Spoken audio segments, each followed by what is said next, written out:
नमस्कार। मैं Suman Sharma, BA part second. आज का हमारा टॉपिक है खलजी वंश। मध्यकालीन भारत के इतिहास में खलजी वंश जो 1290 से 1320 तक दिल्ली की गद्दी पर आसीन था। खलजी साम्राज्य के रूप में मध्यकालीन भारत के इतिहास में खलजी साम्राज्य का विशेष योगदान है, उसकी उपलब्धियों का विशेष योगदान है। खलजी साम्राज्य के अंतर्गत प्रमुख रूप से 3 सुल्तान हैं, जो जिनमें जलालुद्दीन खिलजी, अलाउद्दीन खिलजी, कुतुबुद्दीन मुबारक खिलजी। जलालुद्दीन खिलजी खलजी साम्राज्य खलजी वंश के संस्थापक माने जाते हैं। इनका शासनकाल 1290 से 1296 रहा था। अलाउद्दीन खिलजी जिनका शासनकाल 1296 से 1316 और कुतुबुद्दीन मुबारक खिलजी 1316 से 1320। ये 3 महत्वपूर्ण खलजी वंश के शासक थे, जिनका विशेष योगदान है खलजी साम्राज्य को स्थापित करने में, और जिनके बारे में विशेष रूप से मध्यकालीन भारत के इतिहास में उनकी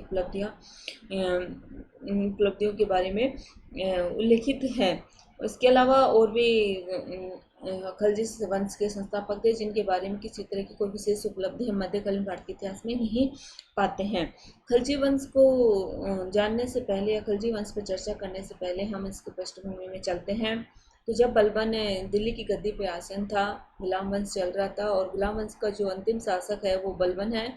तो बलबन ने लगभग 20 वर्ष तक तो उसने एज ए वित्त मंत्री के रूप में शासन किया था, 20 वर्ष उसने शासक के रूप में शासन किया था। जब अंतिम समय उसका था तो उसका जो बड़ा पुत्र था मोहम्मद खान, वो मंगलों के आक्रमण के समय जब मारा गया था, तो उसको योग्य उत्तराधिकारी नहीं था जो उसके पश्चात जो तुर्की साम्राज्य, जो दिल्ली का जो तुर्की साम्राज्य था, उसको संभाल सकता था। और इस समय जो बलबन थे, उसकी इच्छा थी कि जो मोहम्मद खान का पुत्र था के खुसरो, वो उसका उत्तराधिकारी बने, लेकिन इसका जो मलिक थे उन्होंने विरोध किया, जिसकी वजह से के खुसरो को मुल्तान भेज दिया गया था। और उसके पश्चात बुगरा खां, जो बलबन का द्वितीय पुत्र था, बुगरा खां, उसके पुत्र केकूबाद को बलबन की बाद उसका उत्तराधिकारी बना दिया गया। बलबन का जो पुत्र था केकुबाद, जब गद्दी पर बैठा है तो वो एक नवयुवक था, उदार व्यक्ति था। एक युवक होने की वजह से उसमें इतना अधिक जो मैच्योरिटी थी शासन के प्रति, जो अनुभव था, उसका अभाव था।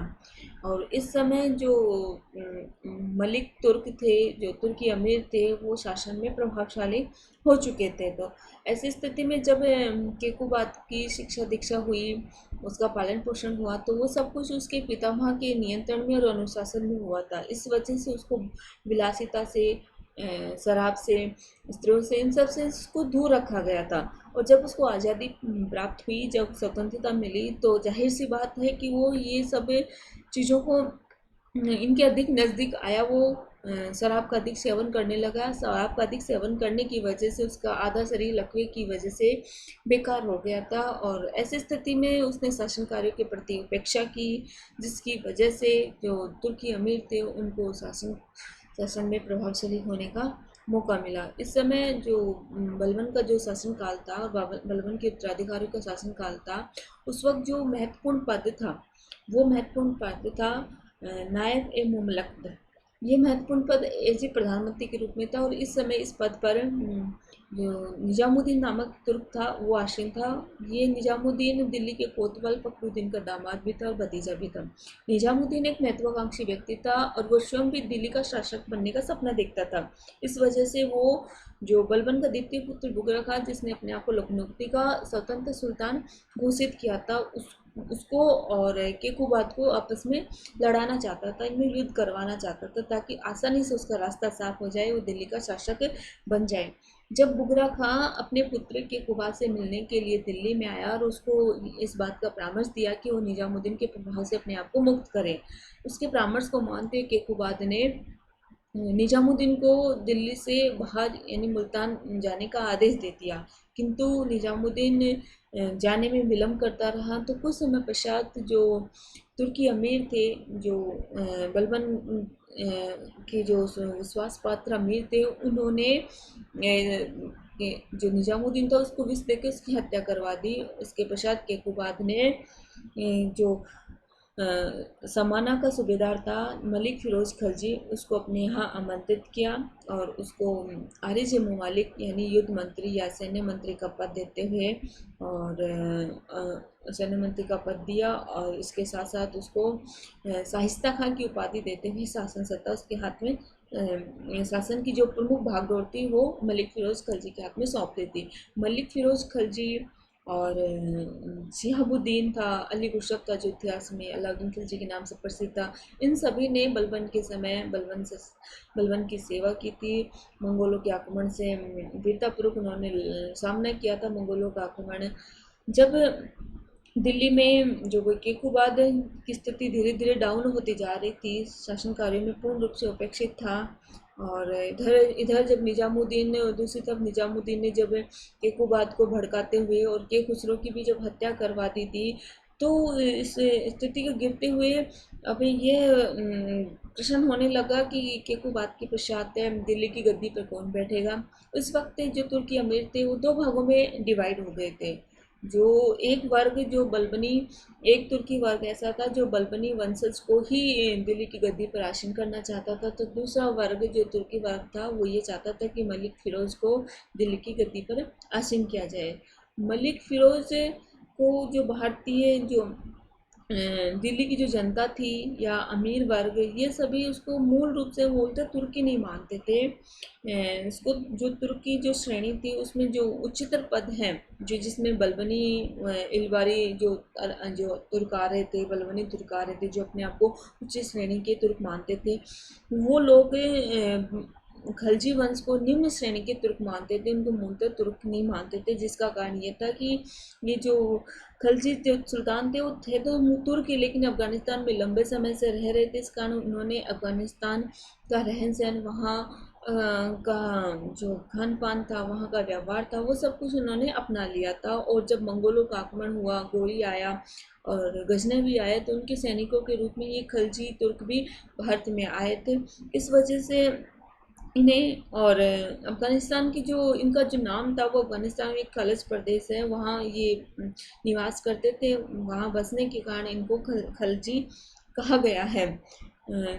तो जब साम्राज्य जो में जो केकुबाद की स्थिति डाउन होती जा रही थी, उस वक्त जो मैंने जैसा बताया कि तुर्की जो अमीर थे वो दो भागों में बट गए थे। कुछ तुर्की अमीर ये चाहते थे कि बलबनी वंशज को गद्दी पर बैठाया जाए, तो कुछ चाहते थे कि मलिक फ़िरोज़ खलजी को गद्दी पर बैठाया जाए। अंत में एक लंबे जो एक लंबी क्रांति, जिसको हम क्रांति बोल सकते हैं, खलजी क्रांति के नाम से मध्यकालीन भारत के इतिहास में प्रसिद्ध है। खलजी क्रांति के द्वारा जो मलिक फ़िरोज़ खलजी था उसने समस्त शासन सत्ता को अपने हाथ में लिया था।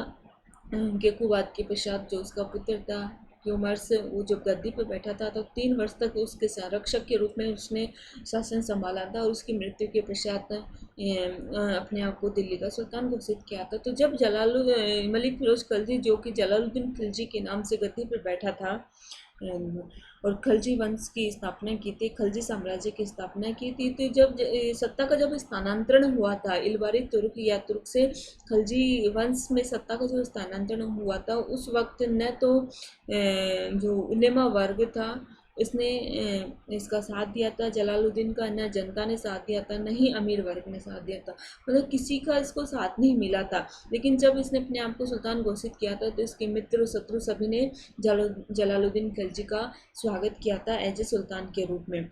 अब इतिहास में हम खलजी क्रांति के बारे में हम सुनते हैं कि खलजी क्रांति मध्यकालीन भारत के इतिहास में प्रसिद्ध है। खलजी क्रांति जो शब्द था वो के.एस. लाल द्वारा दिया गया है और के.एस. लाल ने अपनी पुस्तक हिस्ट्री ऑफ दी खलजी, उसमें उन्होंने इस शब्द का जिक्र किया है। खलजी क्रांति जो मत है ये मत प्रकट किया है।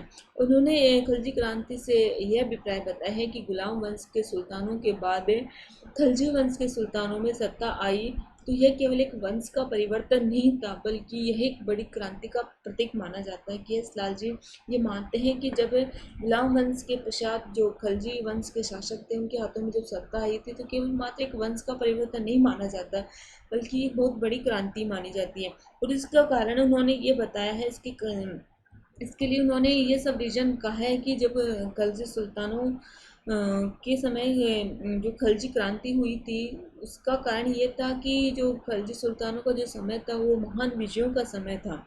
इस समय महान विजय का युग प्रारंभ हो चुका था। उत्तर दक्षिण भारत के अनेक राज्यों को जीतने के साथ साथ उन्हें खलजी जो शासक थे वो प्रथम ऐसे शासक थे जिन्होंने दक्षिण भारत पर अभियान किया था, आक्रमण किया था। इसके साथ साथ उन्होंने साहित्य और कला के क्षेत्र में भी, और विशेषकर हम कहें कि स्थापत्य कला के क्षेत्र में इन्होंने महत्वपूर्ण प्रगति की थी। जैसे खलजी सुल्तानों ने अलाई दरवाज़ा बनवाया, दिल्ली में जमेत खाना मस्जिद बनाए, हौज खास के नाम से एक बहुत बड़ा तालाब बनाया, दिल्ली के पास सीरी नाम से एक नया नगर बसाया, सीरी का एक बहुत बड़ा किला बनाया। तो स्थापत्य कला के क्षेत्र में भी खलजी वंश का महत्वपूर्ण योगदान रहा। इसके अलावा इस समय महत्वपूर्ण जो विद्वान थे, जिनको इतिहासकार या कवि कहते हैं, ये भी खलजी साम्राज्य की ही देन थी मध्यकालीन भारत के इतिहास को, जिनमें अमीर खुसरो, अमीर हसन दहलवी, जियाउद्दीन बर्नी, ये सभी खलजी दरबार में शोभा पाते थे। ये इतिहासकार भी, इन इतिहासकारों द्वारा रचित ग्रंथ भी मध्यकालीन भारत के इतिहास में के महत्वपूर्ण स्रोत माने जाते हैं, जिसकी वजह से भी ये ये सभी भी खलजी क्रांति को चरितार्थ करते हैं। इसके अलावा जो तुर्की जो सुल्तान हुए थे, जिसमें बलबनी तुर्क माने जाते हैं, इलबारी तुर्क माने जाते हैं, ये सभी अपने आप उच्च वर्ग के तुर्क मानते हैं। तो जब खलजी सुल्तान जो थे, जब उनके हाथ में सत्ता आई थी, तो ये किसी उच्च वर्ग से संबंधित नहीं थे। ऐसा, ये जो उच्च वर्ग के लोग हैं, जो उच्च वर्ग के तुर्की सुल्तान थे या जनता थी, वो ये उनकी मान्यता थी कि ये निम्न स्तर के तुर्की थे। इसलिए जब ये सत्ता में आई तो एक तरह से ये धारणा बन गई थी कि ये मिथ्या धारणा समाप्त भी हो गई थी कि उच्च पद पर केवल उच्च वंश के लोगों का ही अधिकार हो सकता है। इसके पश्चात हम इसमें जलालुद्दीन जो खलजी, जिसका शासनकाल 1290 से 1296 माना जाता है, पर हम चर्चा करते हैं। जलालुद्दीन खिलजी के समय में 1291 में अब्दुल्ला खां के नेतृत्व में दिल्ली सल्तनत पर सबसे पहले मंगोलों का आक्रमण हुआ था। यद्यपि जलालुद्दीन खिलजी ने इस आक्रमण को विफल कर दिया था, किंतु इस समय कुछ मंगोल स्थायी रूप से दिल्ली में बस गए थे और इस्लाम धर्म को भी उन्होंने ग्रहण कर लिया था। भारतीय संस्कृति को इन्होंने अपना लिया था। इस कारण जब इन्होंने धर्म परिवर्तित करके जो ये मंगोल दिल्ली में बस गए थे, तो इन मंगोलों को नए मुसलमान या नू मुसलमान या नव मुसलमान भी कहा जाता है। तो ये एग्जाम की दृष्टि से इम्पोर्टेंट है। कई बार पूछा गया है कि नव मुसलमान से क्या तात्पर्य है, या नव मुसलमान के शासनकाल में दिल्ली में बसे थे। तो इस तरह के क्वेश्चन एग्जाम की दृष्टि से भी इम्पोर्टेंट है। तो जब अब्दुल्ला खां के नेतृत्व में मंगोलों का आक्रमण हुआ था 1291 में, तब कुछ मंगोल सैनिक स्थायी रूप से दिल्ली में बस गए थे। उन्होंने इस्लाम धर्म को ग्रहण कर लिया था और इन वजह से इन परिवर्तित मंगोलों को ही नव मुसलमान कहा जाता है। तो ये नव मुसलमान शब्द याद रखना है। इसके पश्चात हम देखते हैं जलालुद्दीन खिलजी के शासनकाल की जो दूसरी महत्वपूर्ण घटना है, वो है सिद्दी मोला का विद्रोह। सिद्दी मोला एक दिल्ली का प्रसिद्ध सूफी संत था और इन्होंने जलालुद्दीन खिलजी के समय स्वयं को सुल्तान घोषित कर लिया था, किंतु जलालुद्दीन खिलजी ने इसके विद्रोह का दमन कर दिया और उसका वध कर दिया था। तो सिद्दी मोला का विद्रोह दूसरी महत्वपूर्ण घटना थी। इसके पश्चात हम इसमें देखते हैं कि जलालुद्दीन खिलजी का शासनकाल बड़ा ही शांत रहा था। इसके शासनकाल की कोई विशेष उपलब्धि नहीं थी। जलालुद्दीन खिलजी इस समय वृद्ध हो चुका था। इस कारण मतलब उदार प्रवृत्ति के हिसाब से वो शासन कर रहा था। तो उसके पश्चात उसका शासनकाल उसका भतीजा जलालुद्दीन खिलजी के हाथ में आ जाता है और जलालुद्दीन खिलजी के पश्चात अलाउद्दीन खिलजी दिल्ली की गद्दी पर बैठता है। तो अगले वीडियो में हम अलाउद्दीन खिलजी के बारे में, उसके शासनकाल के बारे में, उसके प्रमुख विजयों के बारे में और उसके प्रशासनिक सुधार, उसके आर्थिक सुधारों के बारे में अध्ययन करेंगे। धन्यवाद।